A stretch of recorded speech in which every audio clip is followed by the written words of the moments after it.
Do you remember the specific chemical smell of a fresh pack of developed photographs, sweet and dusty? We waited days, sometimes weeks, just to see if the moment we captured was actually real. There was no instant replay to check your smile, just the raw, grainy, permanent truth of film. You held the physical print in your hands, fingerprints smudging the edges, owning that specific second of time. If the picture was blurry, the memory stayed blurry, but it belonged entirely to you and nobody else. We are the bridge generation, the last ones to know a life completely unrecorded by a global audience.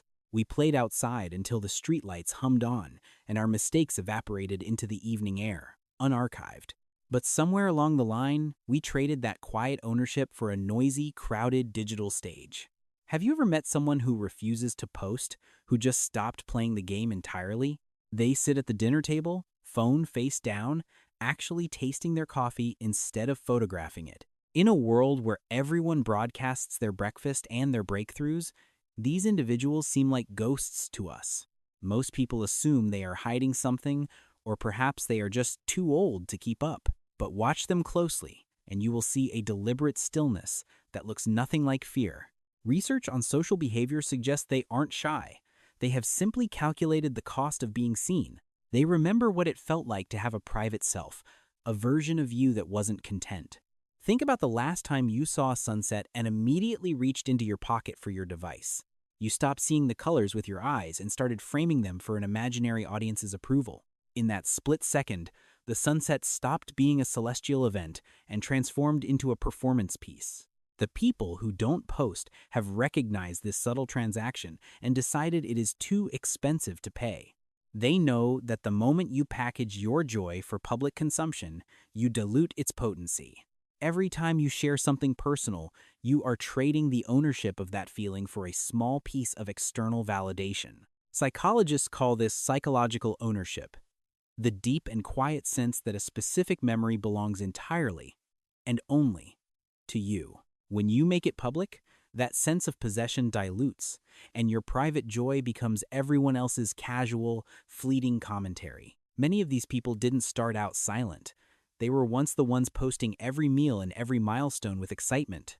Then they noticed the exhaustion that comes from curating a version of themselves that was never actually quite real or right. They grew tired of looking at the Grand Canyon through a 5-inch piece of glass instead of breathing in the ancient dust. Because every caption is a script, and every photo is a stage where we perform for people we barely even know. And here's the part nobody talks about. By the time you hit share, the experience has already been filtered and drained of life. We start craving the dopamine of a little red heart, a chemical reaction that mimics the hollow high of a physical addiction. We begin to measure the value of our weekends by how many people we manage to make jealous with a single photo. Those who stop posting have broken that cycle by reclaiming their internal locus of control, finding worth from the inside out. They don't need a stranger's comment to confirm they are happy. They are too busy actually living through the happiness itself. But choosing this invisibility isn't always peaceful.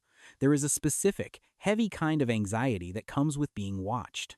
Researchers call it self-presentational pressure, the constant, itching awareness that someone is always judging your digital footprint, even right now.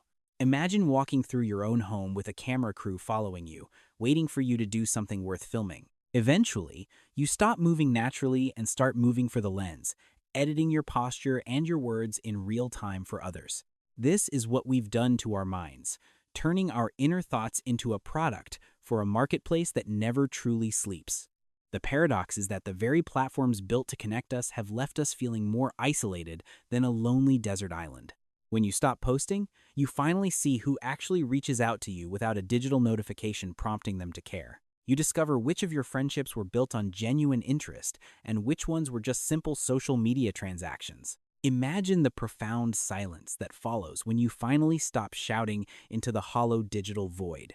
It is the same comfortable silence we knew as children, before the world was always watching. Studies show that taking extended breaks from the screen leads to measurable increases in emotional stability. When your identity is no longer reflected back by strangers, your sense of self starts feeling solid.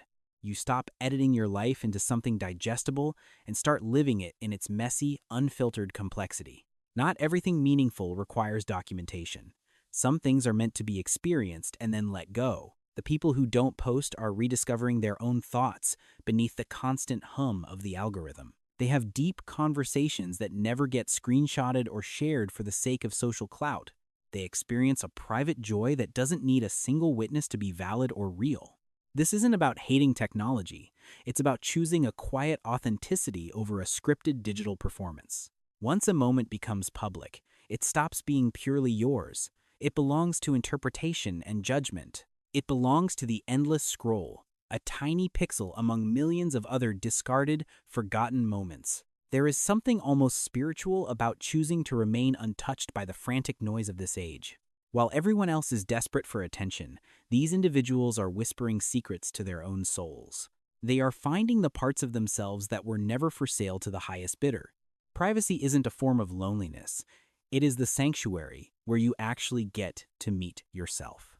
Silence isn't emptiness. It is the only space where your own voice finally becomes audible again. Being unseen doesn't mean being insignificant. It means being whole without needing any external evidence.